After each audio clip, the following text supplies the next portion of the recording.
Graça e paz. Vamos orar. Senhor Deus, fala conosco através dessa aula. Me capacita, também abençoa meus irmãos, que eles entendam o Espírito Santo.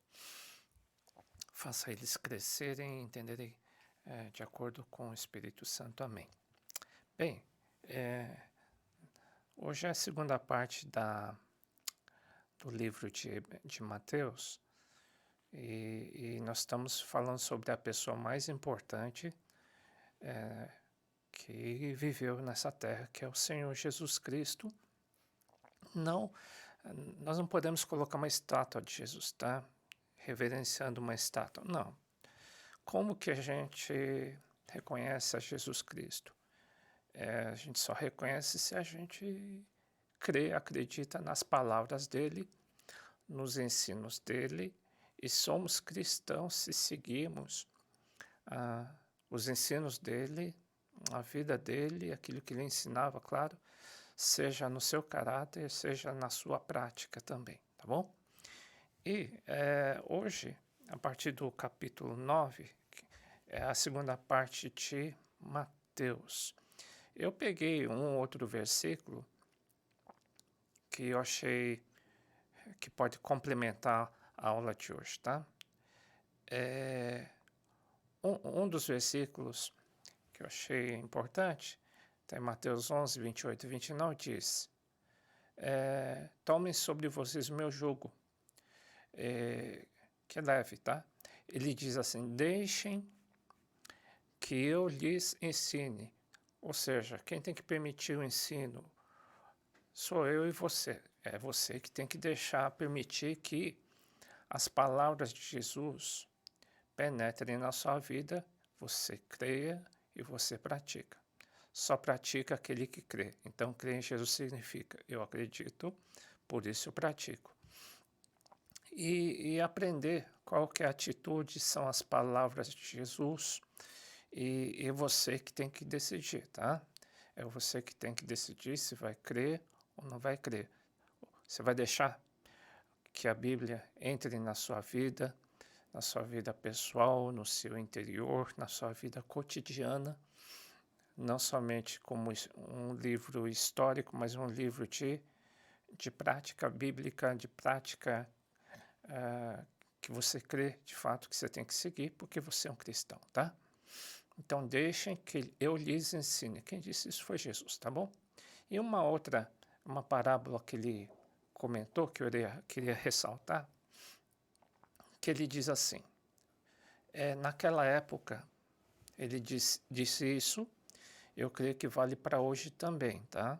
Ele diz: pois o coração deste povo está endurecido. Ele pregava, gente. Então, ele não está dizendo que todos são endurecidos, mas ele diz: o povo está endurecido.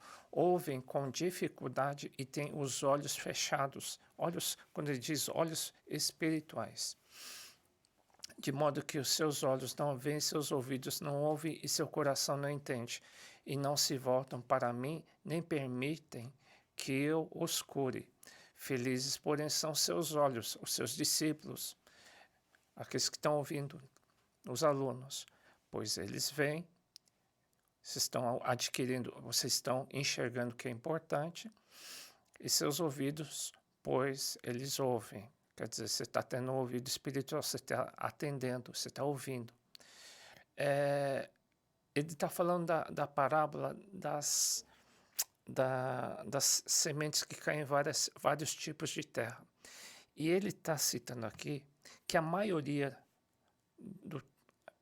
a semente é a palavra de Deus, tá? Mas ele diz que a maioria das sementes caem em terras que não são boas, a maioria das sementes. Porém, ele diz, as que caíram em solo fértil representam as que ouvem e entendem a mensagem e produzem uma colheita 30, 60 e até 100 vezes maior que a quantidade semeada. Ou seja, aqueles que estão participando do curso de obreiros, o seminário, você que está absorvendo, está retendo a palavra, está aprendendo, e vai produzir vidas. Pessoas vão seguir a Jesus através da tua vida, do teu ensino. Jesus mesmo disse que seria a minoria, gente. né? Porque nós somos chamados para sermos uma terra fértil, mas não é a maioria que são assim, né? Então, você que está ouvindo aí, está participando com afinco, você é a minoria, tá? Porque a maioria tem um coração endurecido, né? Mas uma parcela é frutífera. E nós estamos batalhando aí para sermos frutíferos, eu e você. É a minha maior preocupação na minha vida cristã inteira. O quê? Ser frutífero, gerar vidas, tá? Vidas salvas, vidas libertas do inferno. Bom, ela cita no livro de Mateus também, falando muito sobre o reino de Deus, a glória de Deus, sendo que seja prioridade na minha vida, na tua vida. Ou seja, o que é reino de Deus? Onde Deus reina, onde teremos a eternidade, tá? Então, ela é uma coisa importante, sim. Aqueles que estão debaixo do reino de Deus serão salvos e viverão eternamente com Ele. É mais do que a igreja, porque a igreja vai existir enquanto tiver a terra. Então, o reino de Deus é maior que a igreja. Então, não podemos endeusar líderes, não podemos endeusar uma igreja, achando que uma é melhor que a outra. O mais importante é Deus que está acima. Então, nós não estamos procurar exatamente igrejas como fossem empresas. Não. Nós temos que saber o que o rei pensa. Deus é mais importante do que toda instituição. Deus está reinando na sua vida, Deus está comandando a sua vida, a minha vida, é mais importante do que eu pertencer a uma igreja ou outra, porque a igreja não salva ninguém, gente. Agora, quem serão salvos? Aqueles que estão dentro da igreja, claro, tá? É mais que a tua família que a minha família. Não é porque minha família é cristã que todos vão para o céu. Não, não é isso. É mais do que os amigos. Tem pessoas que vão na igreja por causa dos amigos só. Que isso? Os amigos pode te ajudar a ir para o céu, mas quem salva mesmo é o Senhor Jesus, tá? Então, o reino de Deus é muito citada no livro de Mateus, tá? E se refere à vida eterna com o rei, tá? Quem é teu rei? Né? É teu emprego? Não. É o dinheiro? Não. Por isso que fala de Mamon, que é o Deus do dinheiro. Tem gente que ama muito o dinheiro, mesmo dentro da igreja, tá? Então, está na igreja, mas o rei é o dinheiro. Não, tem que ser o Senhor, tem que ser Deus, tem que ser Jesus Cristo. Deve ser comandado pelo Espírito Santo. Aí sim, o reino de Deus está na sua vida, tá bom? Mais uma ênfase dada na segunda parte, Jesus dá autoridade para realizar milagres, né? Então, está falando sobre a autoridade espiritual. Quem tem autoridade espiritual? A quem Jesus delega. E esses que têm autoridade espiritual realizam e realizam hoje milagres. É uma autoridade vinda de Jesus. É uma autoridade vinda do Espírito Santo. E ele ensina a praticar em seus ensinos, também é uma ênfase, né? Seus ensinos. E outra, Jesus ensina sobre... ele apresenta seus ensinos em Mateus, sim, bastante. Muito. E também ensina a serem humildes, honestos, terem coração de servo, igual ele tinha, apesar de ser Deus, ele tinha um coração de servo. E outra, ele ensina a ser frutífero, né? E não serem como os religiosos da época, que eram o quê? Soberbos, falsos, gostavam da fama. Eles eram os fariseus e saduceus, né? Esse perigo podemos cair também hoje em dia. Ele diz, aprenda comigo, hein? Quem aprende comigo vai ser humilde, vai ter coração de servo e vai frutificar. E eu vou dar autoridade para ele e ele vai fazer milagre, tá bom? E também dá ênfase a carregar a sua cruz até o fim, ou seja fiel até a morte, assim como ele foi. Não seja infiel na igreja, não seja infiel com os irmãos, seja uma pessoa de lealdade, de fidelidade, tá? Para Jesus, para o corpo de Cristo, para a Bíblia, né? E outra, Ele fala muito em Mateus sobre a volta dele. Ele ensina que sobre a data ninguém sabe. Alguns brigam muito se ele volta antes, durante ou depois. Não seja muito enfático, não, porque ninguém sabe, só Deus.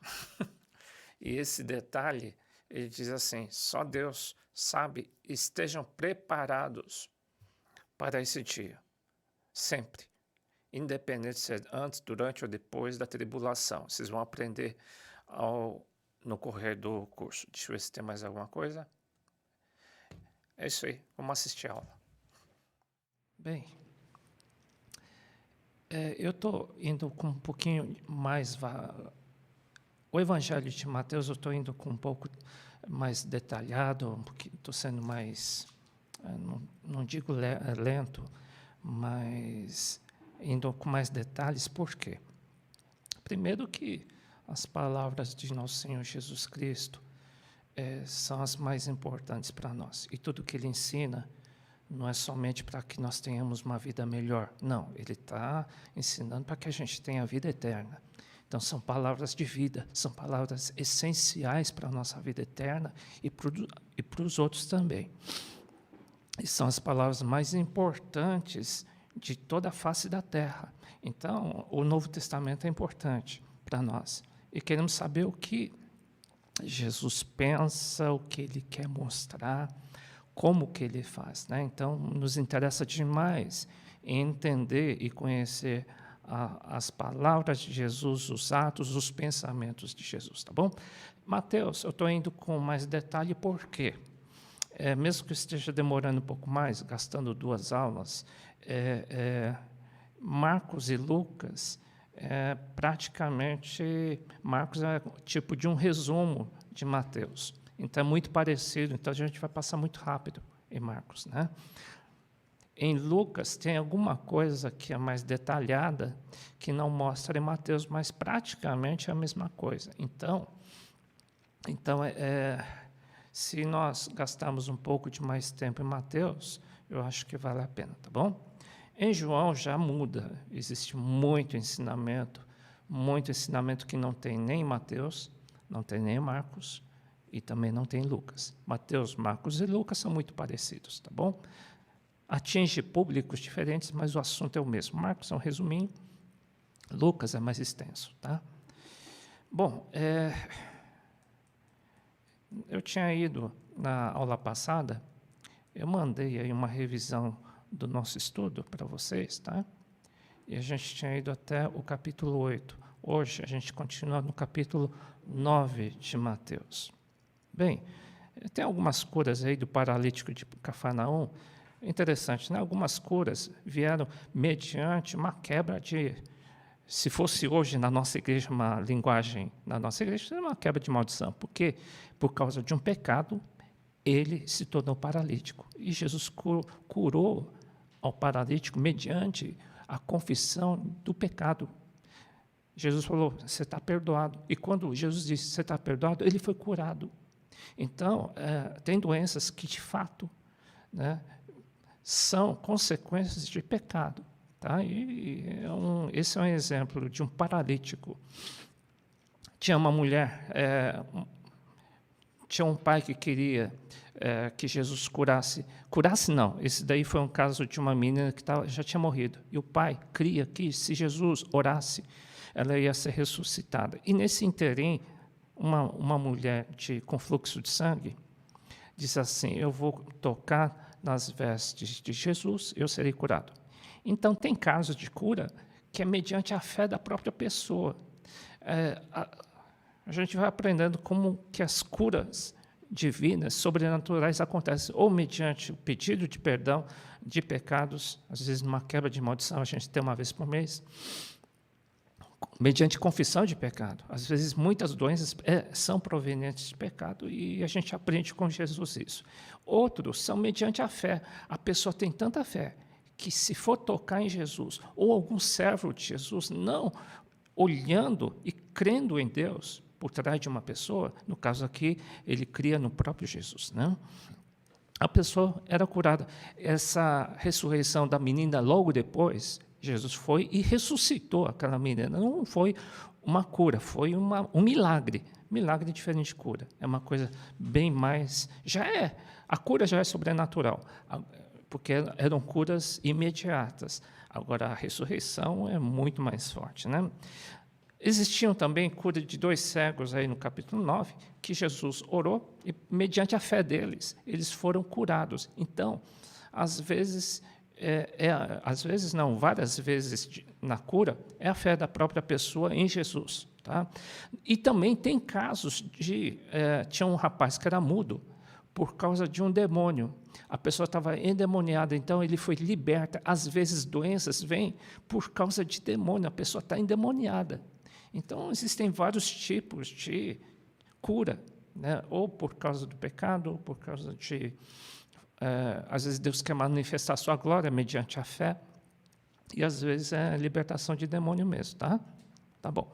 Agora vamos para o ensino nesse capítulo, tá? E daí, nesse capítulo mostra o chamado de Mateus. Mateus que escreveu, né? Ele era provavelmente um cobrador ele trabalhava na alfândega, e nesse capítulo já aparecem os fariseus. A gente já viu quem eram os fariseus. Eram os doutores da época, eram os religiosos judeus da época, que criticavam muito a Jesus. Eles não criam em Jesus. E Jesus falou uma frase dizendo assim, os fariseus criticavam a Jesus porque Jesus andava com os pecadores, né? E Jesus era criticado por isso, e Jesus falou uma frase importante: olha, eu não vim para aqueles que se sentem saudáveis ou bons, eu vim para aqueles que se sentem pecadores, é para esses que eu vim. Tá? Funciona hoje também. Jesus veio para aqueles que se sentem necessitados a eles. Tá? Então, muita gente que não se sente necessitada, na verdade, era uma indireta que Jesus estava dando. Né? Na verdade, os fariseus eram necessitados, mas eles eram muito soberbos, e Jesus estava dando como fosse uma indireta. Olha, eu não venho para aqueles que se sentem que não precisam, aqueles que se sentem autossuficientes. Eu vim para aqueles que precisam de mim. Tá? Então, é um ensino de Jesus. Também ele falou sobre um texto bem conhecido. Ele falou assim: não se coloca vinho novo em odres velhos. O que é isso? Odre é um negócio de couro para colocar vinho, ou líquido, né? E se você colocar vinho novo num odre velho, o vinho tem um efeito muito forte. Ela estica, parece que o odre, e ela estoura, alguma coisa assim. É esse comentário que eu vi. Ela não bate. Ele quis dizer, na verdade, no contexto, ele quis dizer assim, olha, o odre velho seria a religião antiga dos judeus, né? E Jesus estaria vindo com novo ensino. Se fosse contextualizar para hoje, é do tipo, olha, não dá para seguir Jesus se você estiver seguindo outra religião. Não dá para seguir outra religião que não seja Jesus junto com Jesus. Jesus é uma pessoa, um ensino novo para muita gente, né? Para muitos, e é exclusivo. Ou seja, não dá para misturar Jesus com outra religião. Tá? Então, ou é Jesus ou é tudo ou nada. Então, Jesus precisa... o vinho novo, que significa Jesus, o ensino de Jesus, tem que ser colocado em odres novos, ou seja, pessoas que sejam compatíveis com Jesus, que sigam o ensino dele. Né? Você tem que mudar, tem que abandonar uma religião antiga, às vezes, que não seja o cristianismo, para seguir a Jesus. Tá? É isso que ele quis dizer para os judeus. Tá bom? Então, para seguir Jesus é tudo ou nada, tá bom? É um ensino. Jesus ensinou assim, tá? Ele não é nada relativista, tá? Ele é absolutista, é desse jeito, tá bom? E um dos versículos mais importantes desse capítulo é esse daqui, que é Romanos 9, 37, 38, que diz assim, esse versículo foi a que eu me baseei, eu fiz essa oração, e quando eu fiz essa oração, Jesus diz, o Espírito Santo me falou, treina as pessoas para serem obreiras. Foi com base nesse versículo. Jesus disse, Jesus viu muita gente necessitada, precisando ser pastoreada e cuidada. Viu uma multidão de pessoas. E Jesus falou assim para os seus discípulos: são poucos os trabalhadores, são poucos os ceifeiros obreiros. Por isso que tiramos o título obreiro desse texto, tá? Orem, ou rogai, pois, ao Senhor da seara, ore, Deus diz, ore. Para quê? Para que Deus mande obreiros para a sua seara. É uma oração que Jesus ensinou. E eu fiz um dia, né? Falei, Deus. Então, eu quero que muita gente seja salva. Eu acho que muita gente que está ouvindo deve ter esse peso no coração, né? Eu te orientaria. Ore, pedindo para Deus obreiros. Eu fiz isso. A ideia que Deus me deu foi a seguinte: tá bom, você começa a treinar os obreiros que eu vou te capacitar. Tá? Foi com base nesse versículo que começamos o curso de obreiros. Tá? Eu creio que, se você orar, se você tiver esse peso, provavelmente Deus vai fazer coisas parecidas. Deus vai começar a fazer com que você seja um treinador de obreiros. Mas tem que partir de você, tá bom? Bom, e ele diz, no capítulo 10, o chamado dos discípulos, a função dos discípulos de Jesus. Ele diz assim, olha, prega o evangelho, diga, ele está dizendo para mim e para você, quem é discípulo de Jesus, aluno de Jesus. Diga que é chegado o reino de Deus. Curem os enfermos, limpai os leprosos, ressuscitai os mortos, expulsem os demônios, de graça receber, de graça dar. Ou seja, traga o céu para a terra. É isso que ele diz para nós, discípulos de Jesus. Ele diga, traga aquilo que tem no céu para a terra. E Jesus veio com esse objetivo, trazer o reino dos céus para a terra. Porque no céu não tem doença, não. No céu não tem endemoniado, não. No céu existe cura. E ele diz para os discípulos, poxa, traga o céu para a terra. As pessoas precisam do reino dos céus aqui. Eles precisam de cura. Ele diz, discípulos, façam isso. Tá? É o teu papel, é o meu papel. E se ninguém te receber, nem te escutar as tuas palavras saindo daquela cidade ou daquela casa, sacudir o vosso pé, em verdade vos digo que do dia do juízo haverá menos rigor para os pais de Sodoma e Gomorra do que para aquela cidade. Ou seja, compartilha. Aliás, quem tiver com celular ou computador, dá um amém aí com o teu dedinho, tá bom? Isso ajuda a gente, tá? Na nossa linguagem a linguagem da terra é like, na linguagem da nossa igreja é amém. Você dá o teu amém aí. E outra, do lado está escrito compartilhar, não te custa nada. Compartilha. Mas a pessoa, e se a pessoa não assistir? Não estou dizendo que tem que ser hoje, mas hoje você pode compartilhar um culto. Mas se a pessoa não aceitar, se não aceitar, vai para outra casa. Jesus ensinou, tá? Jesus ensinou. Hoje, puxa vida, hein? Tá fácil evangelizar, hein? É só apertar o botão. É só apertar o botão. Você pode atingir. E tem pessoas que podem atingir dezenas de pessoas. Já pensou? Né? E alguns vão começar até a fazer curso de obreiro aí, tá? E você vai poder orientar muita gente. Compartilhe. E se não aceitar, vai para outra. Tá?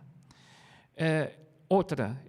E não tenham medo aquele que pode matar o corpo. Não tenham medo do ser humano. Não tenham medo de nada. Tema somente aquele que pode fazer perecer no inferno a alma e o corpo. Ou seja, teme somente aquele que pode botar alguém no céu e no inferno. É o próprio Deus, só Ele. Só Ele que nós devemos temer, a mais nada. Né? Nós cristãos não temos que temer nada. Né? Mas eu tenho medo de barata. Não, barata se tem nojo. Né? Mas medo, pavor, a gente tem que ter medo de mais nada, somente ao Senhor. Tá bom? Se liberte do medo, tá bom? E mais uma. Nessa caminhada, o discípulo, o aluno, quem ama o pai ou a mãe mais do que a mim não é digno de mim. E quem ama o filho ou filha mais do que a mim não é digno de mim. E quem não toma a sua cruz e não me segue após mim, não é digno de mim. Ou seja, nesse caminhar, quando você entrega a tua vida para Jesus, teu Pai se torna o Senhor Deus. E tem outra, no caminho a Jesus a gente tem que ser muito imparcial, tá? Não quer dizer que se um parente teu se desviar, você tem que desviar. Não seja assim. Se meu filho não for na igreja, eu não vou mais. Se minha esposa não for na igreja, eu também não vou mais. Imagina. Quem ama mais parentes ou pessoas mais do que a Jesus, não vai ser digno, tá? Então, nesse caminhar, gente, siga, independente de qualquer parente. Quem ensinou isso? Jesus, tá bom? É isso que ele ensina, é isso que nós cremos. E quem recebe, e nessa caminhada você vai se deparar com muita gente abençoada, muita gente que pode te ensinar e te abençoar, tá bom? E se você receber um profeta na qualidade de profeta, receberá galardão de profeta. E quem recebe o justo na qualidade de justo, receberá galardão de justo. Ou seja, a gente tem que ser humilde para aprender e receber de pessoas que são ungidas do Senhor. Se você tiver muita restrição com homens e mulheres de Deus, você não vai receber nada, tá? Então, aprenda a ser humilde e receber das pessoas. Tá bom. Ele diz do julgamento que Jesus vai fazer com as cidades que receberam a Jesus, mas o rejeitaram. Gente, nós vamos compartilhar, seja no celular, seja... Hoje está fácil compartilhar, hein? O mundo inteiro vai ser alcançada por Jesus. E quem não receber, diz que haverá um julgamento severo para aqueles que não quiserem seguir Jesus. Tiveram a chance, mas não quiseram. Vai haver um julgamento severo, tá bom? É grave, tá? É grave, mas faz o teu papel, né? E um dos versículos famosos aí, eu coloquei um boi velho e um boi novo. Um boi novo é colocado do lado de um boi velho, para quê? Eles colocam uma canga ou jugo, para que o boi velho ensine ao boi novo o caminho que deve andar, tá bom? E assim ele aprende. E Jesus citou isso: vinde a mim, todos que estáis cansados e oprimidos, eu vos aliviarei.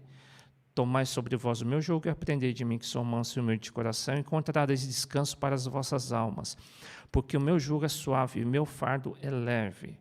Nessa caminhada, se o boi novo, que sou eu e você, quiser ir para outro caminho, vai machucar, tá? Então, seja maleável no caminho de Jesus. Segue o boi velho, que representa Jesus Cristo, os seus ensinamentos, e seja maleável, tá? Porque o boi velho é forte, tá? E se você está ligado a Jesus Cristo, segue a Ele, tá? E Ele diz que vai ser leve, não é pesado, não vai te machucar, tá bom?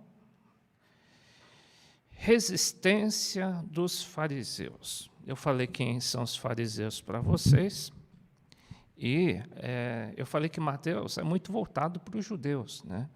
E entre os judeus, as pessoas mais importantes eram os fariseus. Então, dá muita ênfase aos fariseus, tá? Muita ênfase, ele cita muito.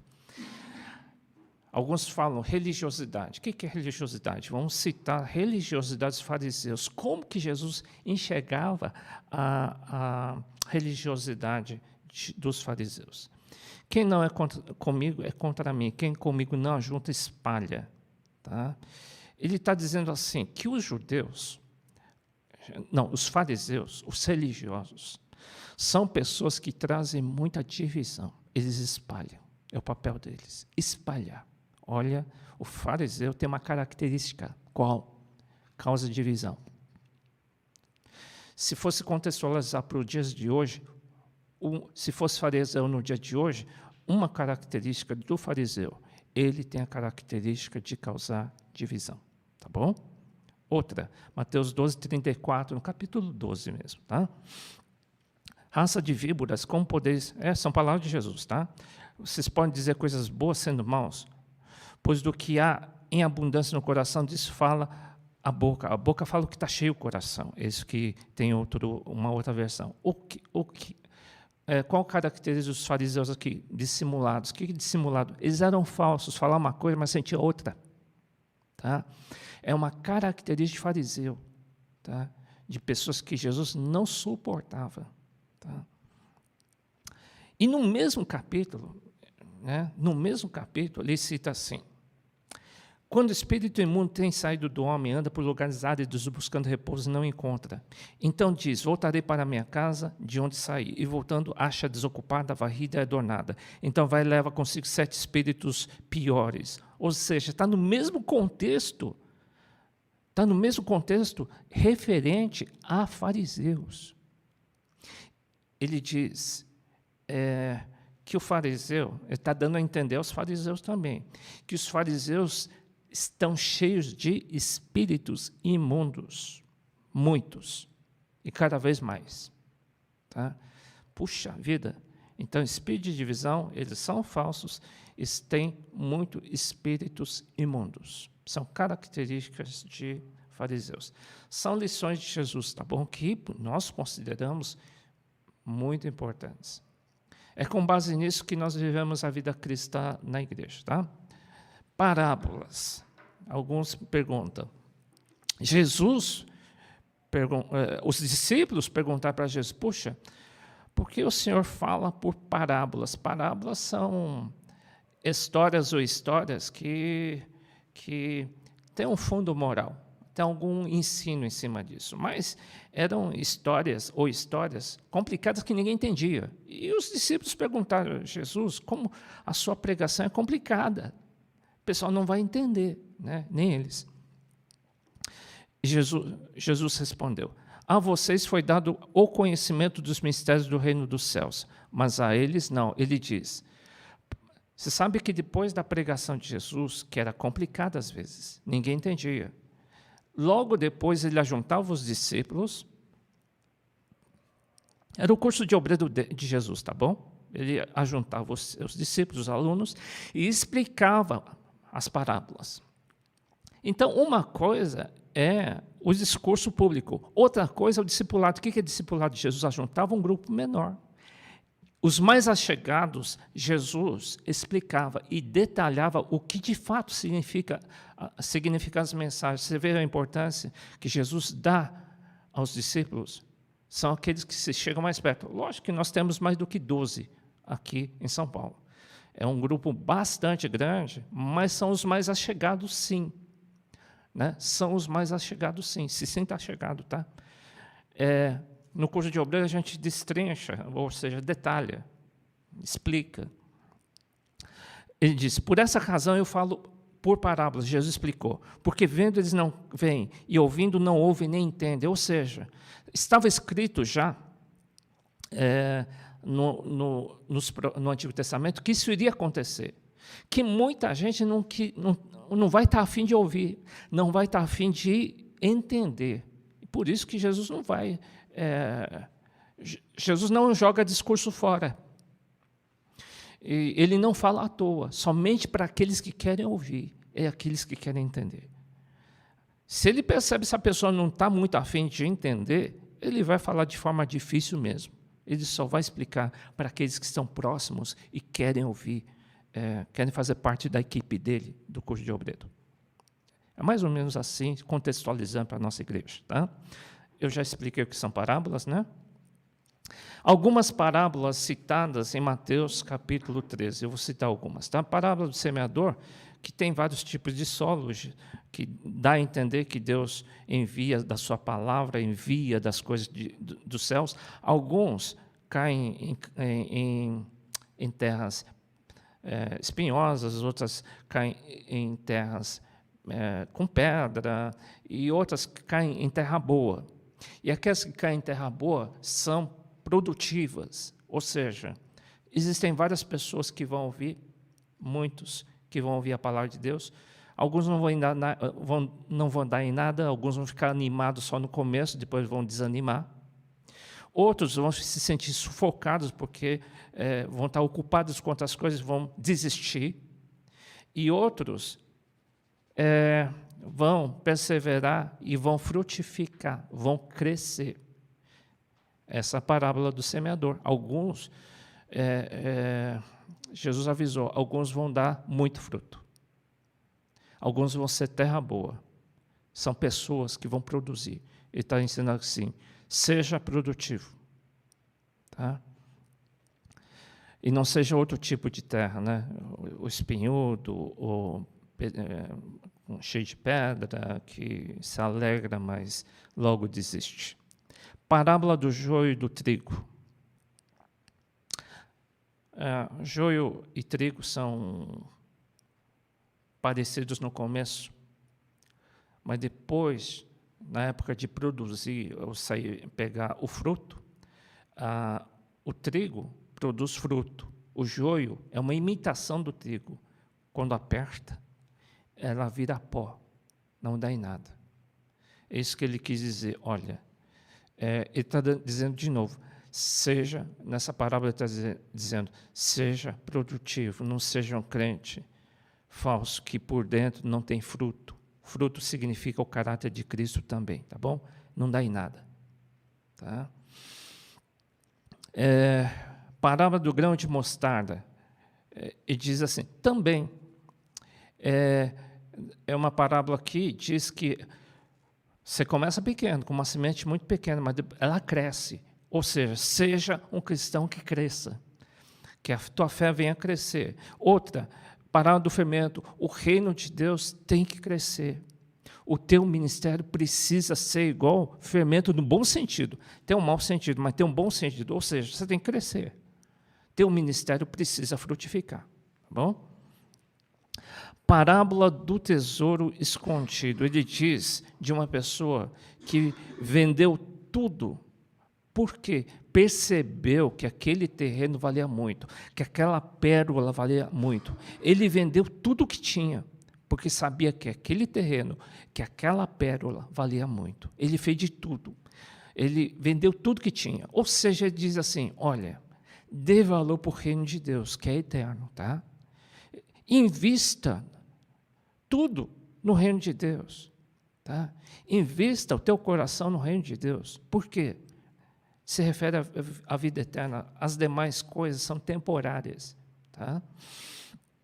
Invista o teu ministério naquilo que é eterno. É isso que ele está dizendo. São ensinamentos de Jesus. Ele está dizendo isso. E quem crê no ensinamento de Jesus vai seguir, tá?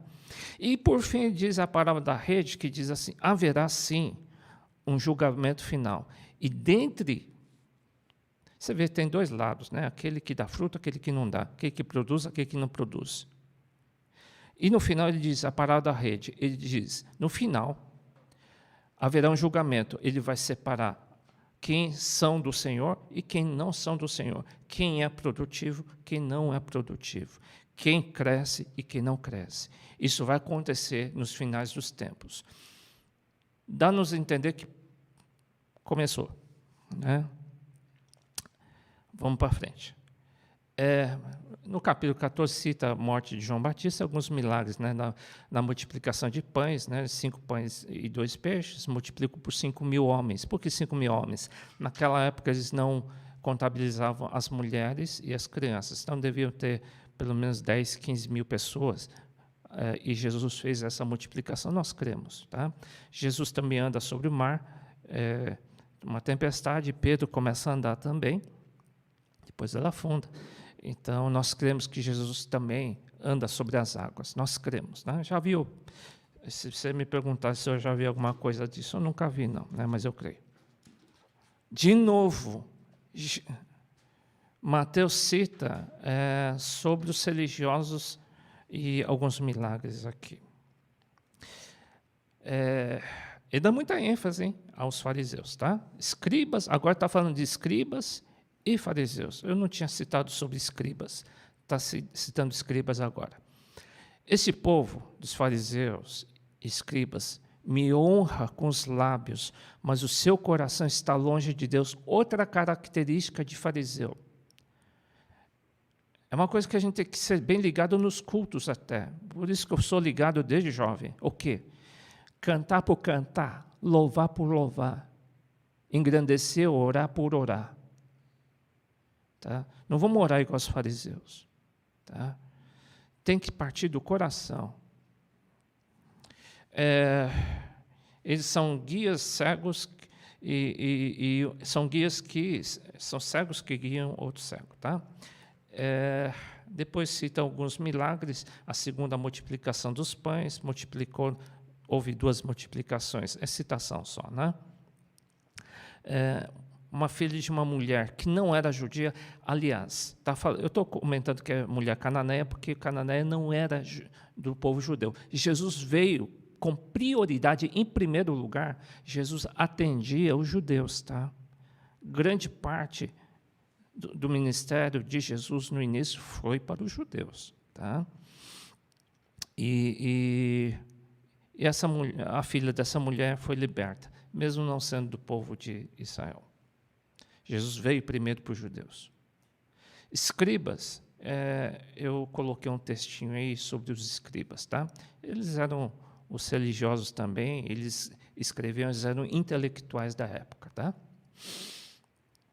De novo, fariseus e discipulado, é muita ênfase a eles. Tá?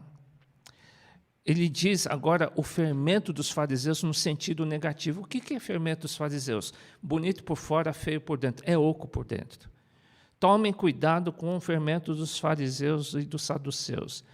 Então, entendendo que não estava dizendo que tomassem cuidado com o fermento do pão, mas sim do ensino de fariseus e dos saduceus. Olha a importância dos ensinamentos dos fariseus e dos saduceus, né? Porque os fariseus também faziam discípulos piores do que eles, tá?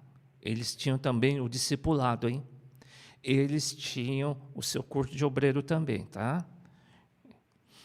Tá bom. E logo depois ele cita a confissão de Pedro, que o Espírito Santo revelou para Pedro, né? Ele disse: Tu és o Cristo, o Filho do Deus vivo. E Jesus falou: sobre essa pedra edificarei a minha igreja. Que pedra? Pedro? Não. Sobre essa pedra que é a revelação. Sobre essa revelação que você teve, que Jesus Cristo é o Filho de Deus vivo, essa revelação que o Espírito Santo te deu, essa revelação vai fazer com que a igreja seja edificada ou cresça. Como que a igreja cresce? Através de Pedro? Não. Através da revelação que ele teve. Não é só com base do estudo bíblico que a gente faz uma igreja crescer, tá bom? Como que a gente faz a edificação da igreja do Senhor? Através da revelação que eu tenho de Jesus, a experiência que eu tenho com Jesus, a experiência que eu tenho com o Espírito Santo. Essa é a revelação que faz a igreja crescer. Jesus falou: sobre essa pedra eu farei a igreja crescer. Tá? E quem quiser ser o discípulo tem que carregar sua cruz. Né? A cruz significa a morte do ego. Tá? Para seguir Jesus, você tem que lembrar que você tem que carregar uma cruz e lembrar e deixar sempre ter orgulho lá na cruz. Sempre deixar ter orgulho na cruz. Sempre deixar tua vaidade na cruz. E não deixar o pecado tomar conta, mas deixar o pecado, o velho homem, a gente chama de velho homem, é a velha natureza, antes de você se converter, antes do Espírito Santo entrar em teu coração, tá bom? Transfiguração e um texto de libertação. Transfiguração, Jesus pegou a turma dele, né? Jesus tinha a panelinha dele, tá bom? Ele tinha a panelinha do Pedro, Tiago e João, que eram mais próximos. Ele tinha também os 12, e também tinha os 70. Tá? Mas tinha o Pedro, Tiago e João, que eram os mais próximos, ele levou um monte para orar, e eles tiveram uma visão, e apareceu Moisés e Elias, estando eles ainda a falar isso, que uma nuvem luminosa os cobriu, e da nuvem saiu uma voz: Esse é o meu filho amado, em quem me comprazo, escutai-o, ou seja, dá ouvidos a ele. Né? Eles queriam fazer uma tenda, eles ficaram tão surpresos que Pedro, acho que ele deu a ideia: vamos fazer uma tenda para Moisés, vamos fazer uma tenda para Elias. Mas Jesus falou: não. Deus falou: ouça, não Moisés, ouça, não Elias, ouça a Jesus. Ele é a prioridade. Tá? É como hoje, né? a prioridade é Jesus. Elias era um tipo de João Batista, tá?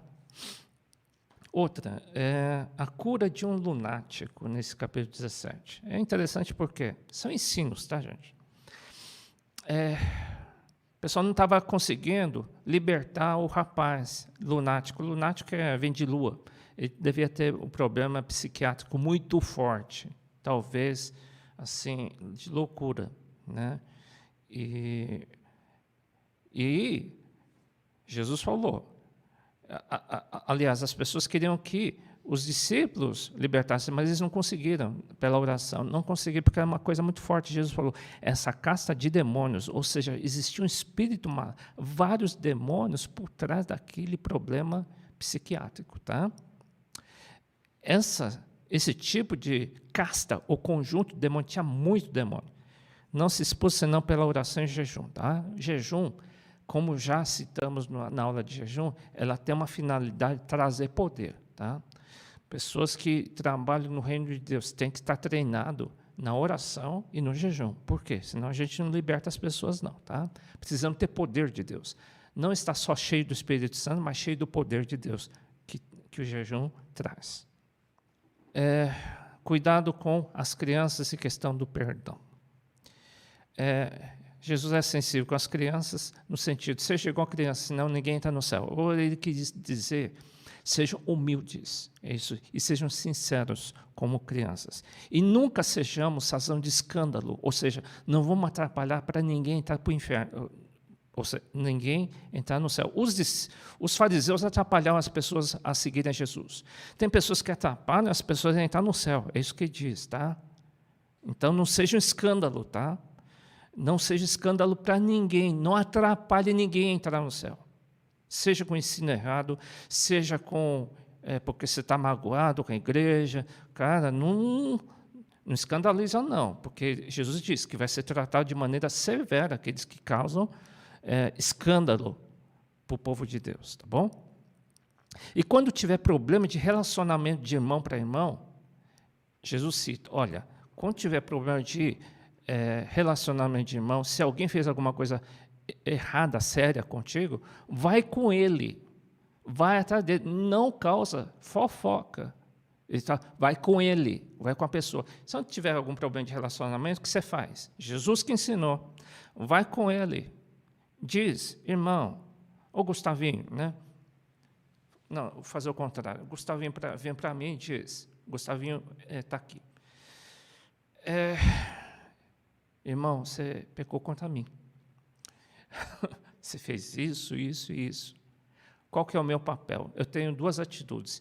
Ou eu me ofendo, ou eu peço perdão e conserto a situação. É assim que é. Mas ele... não é ele que tem que pedir perdão? Não, fui eu que cometi, eu que tenho que pedir perdão. Eu já vi ensinarem... Não, se o teu irmão pecou contra ti, você peça perdão para ele. Não é isso que Jesus ensinou. Ele diz, vai com ele, diz para ele. Tá? E se ele não se arrepender? E se ele não se arrepender? Então, chama um outro. Né? Chama um outro. Se ele não atender, chama a igreja. Se a pessoa não se arrepende, ele não é considerado cristão. É isso, Jesus falou. Considera como gentil, ele não é de Deus. É assim que funciona? É assim que funciona. Tá? E outra, não seja incompassivo. O que é isso? Ele falou sobre um credor incompassivo. Ele diz assim, Jesus te perdoou de muita coisa pesada. Faça da mesma forma. Seja fácil para perdoar. Né? Se Jesus te perdoou tanta coisa, seja também... Não sei se é a palavra complacente, ele diz, seja razoável. Porque ele diz, poxa, ele contou uma história de uma pessoa que devia muito. Aí o credor perdoou. Só que essa pessoa que foi perdoada não perdoava outras pessoas que deviam isso. Ele diz, não seja assim. Da mesma forma que teu Deus te perdoou, seja também uma pessoa perdoadora. Assim é o povo de Deus, tá bom? É questão do perdão. É assim que funciona no cristianismo. Acerca do divórcio. Jesus, as palavras de Jesus são as mais importantes acerca desse assunto. E com base no ensino de Jesus que nós cremos dessa forma. Eu vos digo, porém, que qualquer que se divorciar ou repudiar sua mulher, não sendo por causa de fornicação, ou seja, não sendo por causa de adultério, por exemplo, é uma exceção. E casar com outra comete adultério. E o que casar com a divorciada ou divorciado comete também adultério. O que ele quis dizer? Se houver um divórcio, muitos estão querendo se divorciar nesses dias de pandemia. Tá? Se for cristão, é proibido divorciar? Não é que é proibido, mas também nunca mais case. Porque se alguém casar com a divorciada ou divorciado, cai em pecado. Mas e daí? Os fornicários não herdarão, não vão entrar no céu, é isso. Não é questão moral, não. É questão que está documentado por Jesus. Exceto se o teu cônjuge te traiu. Aí não. Se o teu cônjuge te traiu, aí sim você é liberado. É a única exceção que Jesus deu. Se você foi vítima de um adultério do teu marido, da tua esposa, ou você perdoa, ou você está liberado para um recasamento de acordo com Jesus. Aí eu botei entre parênteses aqui para as pessoas não ficarem tão preocupadas, porque em Atos 17:30, que não vamos estudar posteriormente, já estou adiantando, diz, Deus não tendo em conta os tempos de ignorância. A gente considera esse versículo. O que quer dizer isso? Que Deus vai contabilizar a tua vida, porque tem pessoas que tiveram 2, 3, 4 casamentos e se converteram. É considerado tempo de ignorância o período que você não era convertido. Tá? Então, nós entendemos assim como a maioria das igrejas evangélicas e cristãs consideram da mesma forma. Tá? É bíblico, nós interpretamos da mesma forma. Nós consideramos que os tempos de ignorância, os tempos que você não era cristão, ou não entendia, não tinha conhecimento, a gente também considera assim, vamos zerar. É como zerar essa tua vida, a gente vai considerar a partir da hora que você tem entendimento. Tá? Mas suponha que 2 cristãos, de repente, não gosto, não quero mais ficar casado com tal. A igreja não vai proibir. Por outro lado, fique esperto, se você quiser continuar como cristão, você não pode casar de novo, não. Tá? Exceto se for por causa de adultério. Tá? Quem ensinou isso? Jesus. É questão moral? Não. É documental. Isso daí custa a tua vida eterna. Tá bom? Houve um texto muito importante também, é sobre o jovem rico. Um jovem rico chegou para Jesus e disse, o que eu faço para entrar no reino dos céus? Jesus diz, vende tudo. Claro que Jesus não disse isso para todo mundo, disse exatamente para testar esse jovem rico. Ele não quis. Né? Ele deu as costas tristes e ele preferiu seguir a sua vida. E Pedro, tomando a palavra, disse, eis que nós deixamos tudo e te seguimos. O que nós vamos receber? Pedro falou assim, puxa, Jesus, a gente viu esse jovem aí, ele não quer te seguir, não. Né? Ele prefere seguir as riquezas. Mas Pedro falou assim, e nós? Deixamos tudo. Né? Jesus falou assim, todo aquele que tiver deixado casa, irmãos, irmãs, pai, mãe, mulher, filhos ou terras, por amor do meu nome, receberá 100 vezes tanto e herdará a vida eterna. Jesus garante, você vai ganhar 100 vezes tanto de tudo que se deixou por Jesus, além de que vai ter a vida eterna. Tá joia? Você não vai sair perdendo, não. Parábola da vinha e os filhos de Zebedeu. Né? Parábola dos trabalhadores. Deus é justo. Muitos serão chamados, mas poucos serão escolhidos. Tá? Muitos vão começar com Jesus, mas poucos vão até o fim. Um dia, alguns discípulos de Jesus, 2 deles, a mãe de 2 deles falou para Jesus, Jesus, bota meus filhos aí do teu lado quando o Senhor estiver no céu. E Jesus disse, vocês têm condições de ser batizado e passar pelo que eu vou passar? E eles disseram, claro, a gente vai seguir. E Jesus diz-lhes ele, na verdade, bebereis o meu cálice e sereis batizados com o batismo com quem sou batizado. Bom, Jesus já era batizado nas águas, tá? E ele está citando outro batismo que Jesus, ele iria ser batizado, ele iria ser morto e colocado numa cruz. Ele sabia disso. E era o batismo de fogo de Jesus. Jesus disse, vocês, discípulos, de fato, vocês serão batizados com o batismo que eu sou batizado. Ou seja, ele está dizendo, vocês vão ser batizados com fogo. Mas sentar à minha direita ou esquerda não me pertence dá-lo, mas é aquele para quem o meu Pai o tem preparado, que é o próprio Jesus, tá bom?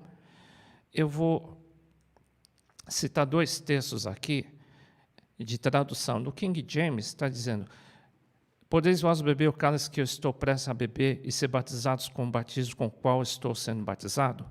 Ou seja, é uma tradução do King James também, é uma versão da Bíblia, é uma das melhores versões. Tem o NVT, que é uma versão boa, atualizada, mas eles não colocam batizados com o batismo com o qual sou batizado, eles tiraram, tá? Então, se você tiver dificuldade de ler na sua tradução, é que esse texto está fora, eu não sei por que eles tiraram, tá bom? Mas o original está de acordo com King James e as versões a maioria das versões, inclusive a original. Só para você entender que às vezes as versões e traduções mudam um pouquinho e deixam alguns textos importantes de fora. Vamos lá. Começo no templo. Uma vez Jesus foi lá no templo, que era tipo de uma igreja da época, né? O templo é tipo sinagoga, né? Era a igreja da época de Jesus, dos judeus. Eles estavam fazendo comércio lá, ou seja, eles estavam vendendo pombas, estavam vendendo sacrifícios, né? Em resumo, eles estavam fazendo comércio na casa de Deus. E Jesus ficou, não sei se a palavra é irado, mas ele jogou, literalmente, ele chutou o pau da barraca, tá? E disse-lhe, está escrito, a minha casa será chamada casa de oração. Mas vocês têm convertido em covil de ladrões. Devido a essa ira santa, eu vou chamar de ira santa, tá? De Jesus, ele não se agrada de comércio na casa de Deus, não. É assim que nós entendemos, tá? Então, na medida do possível, a gente sabe que a igreja não é um lugar de comércio, mas é a casa de oração. Quem quiser comércio, vai no shopping. Quem quiser um bom restaurante, comida, vai no restaurante. Mas quem quiser Jesus, vai na igreja, tá? A igreja é um lugar de oração, tá? Não é casa de comércio, nem uma casa social, não. A igreja, ele ensina, é uma casa de oração, tá bom? Aqui só está dizendo que a parábola dos filhos que os judeus negaram a Jesus e os pecadores estavam dizendo sim para Jesus. Jesus veio para os judeus, mas eles estavam recusando, tá? Parábolas, mais algumas parábolas. Parábola das bodas, muitos são chamados, poucos escolhidos, de novo ele cita, tá? Tributos acerca de impostos.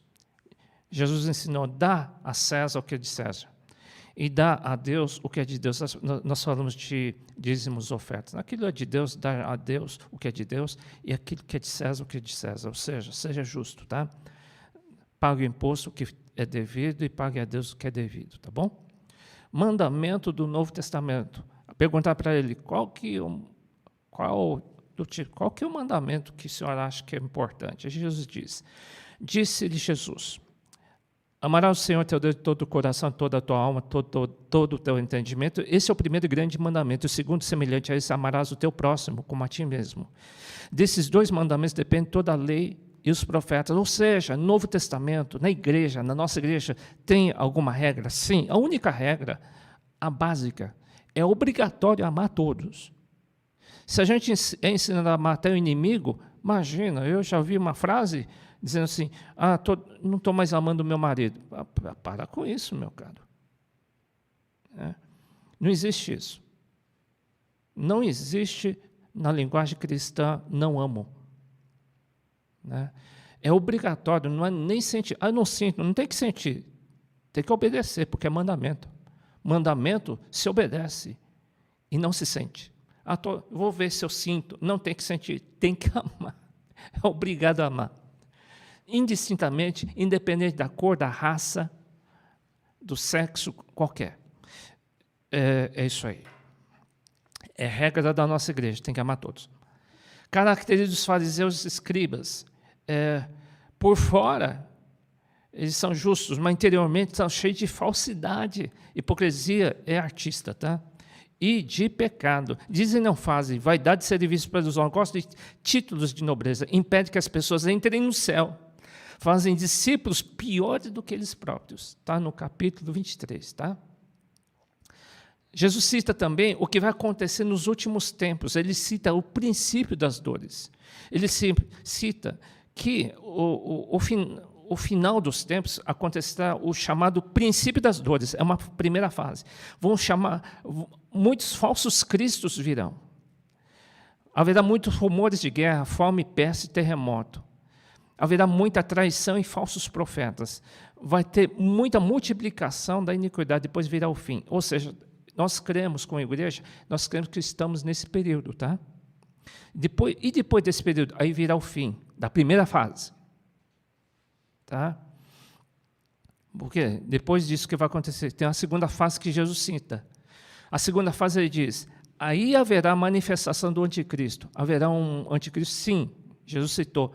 Haverá muito sofrimento, tribulação. Haverão falsos cristos e profetas também. Haverá o arrebatamento e depois haverá a volta de Cristo. Então será essa fase. Haverá o princípio das dores, haverá o período de fim dos princípios das dores, e logo depois haverá uma segunda fase de tribulação. Tá? Esse é um panorama que Jesus dá sobre os finais dos tempos.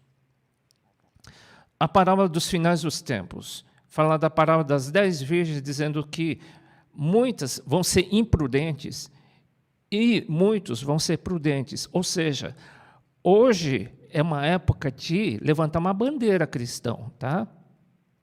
Para quem não é prudente, é relaxado, trate dessa área, tá bom? Porque a tendência, as imprudentes são relaxadas, seja no horário, seja nas suas responsabilidades, seja no cuidado. E a parábola das 5 virgens prudentes, hoje nunca foi tão real como os dias atuais. Seja prudente, é um ensino. Parábola dos talentos, você vai prestar conta de tudo que Deus te deu. Deus vai pedir, então capricha naquilo que Deus está te dando. Se Deus está te pedindo fazer curso de obreiro, faça. Eu estou vendo que alguns estão relaxando e deviam estar fazendo. Deus vai cobrar tudo, hein? Deus vai cobrar de todos e tudo. Não sou eu não. Deus vai pedir contas de mim.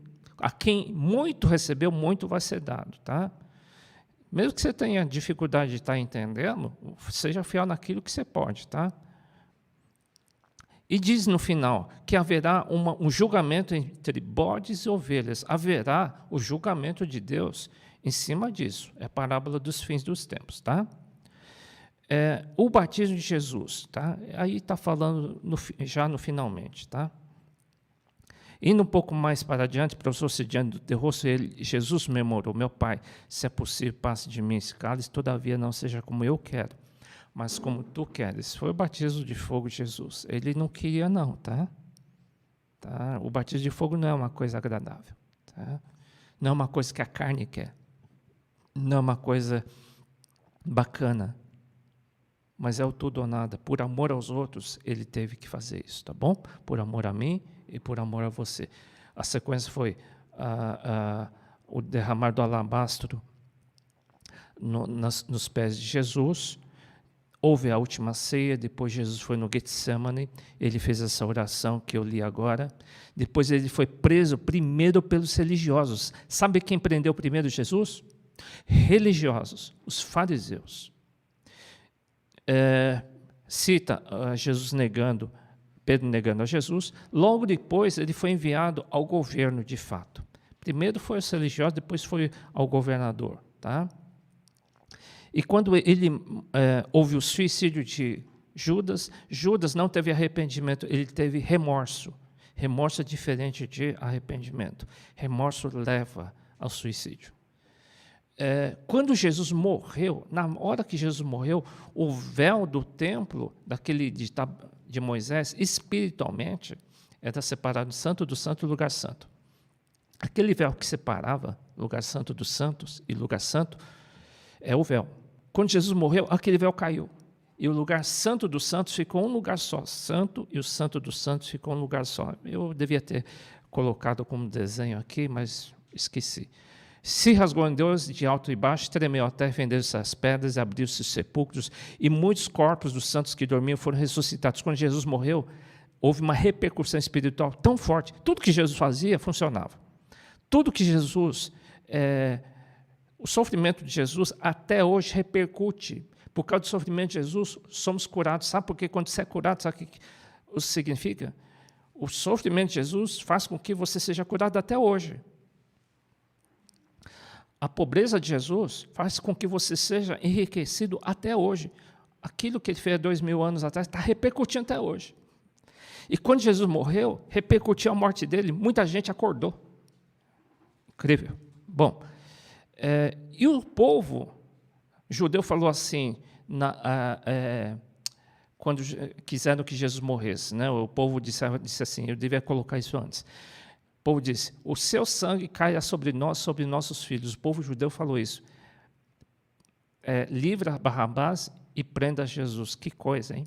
E aconteceu isso. O sangue caiu sobre os judeus até hoje, por causa dessa declaração. Jogou uma palavra maldita, eles declararam isso até hoje. Os judeus morrem até hoje, né?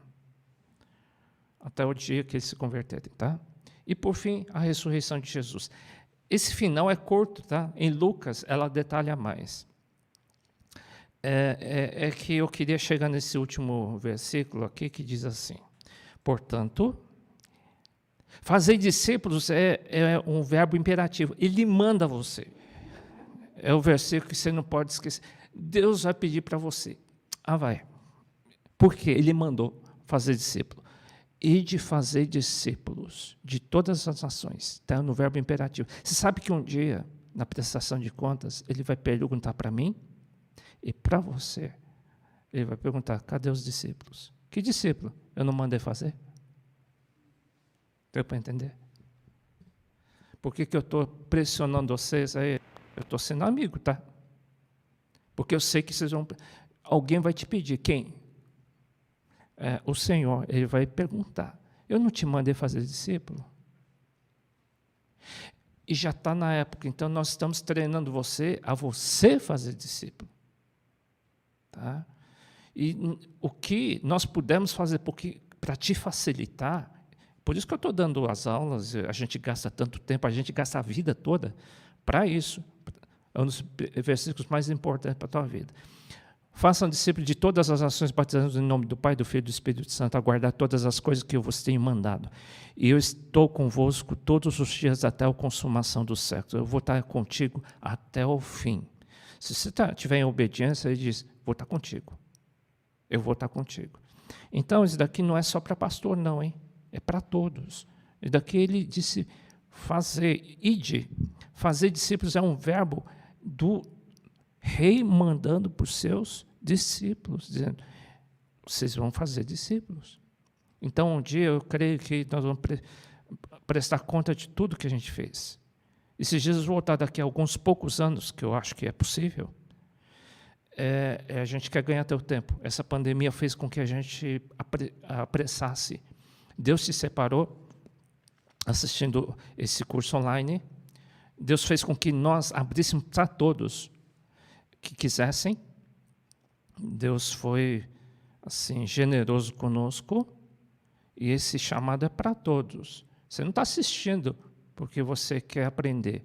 Não, você está aprendendo para entrar no céu, para aprender o que Jesus, como que Jesus ensina para entrar no céu. As palavras dele é vida eterna. E outra, mas ele tem orientação? Sim, tem mandamento, tem que amar. A base da vida cristã, amar. O que é amar? É querer que os outros vão para o céu. É amor. Significa o amor de Deus. E outra, tem uma orientação? Sim, tem uma ordem. Façam discípulos. E como? Eu comecei falando assim, Deus, então levanta obreiros.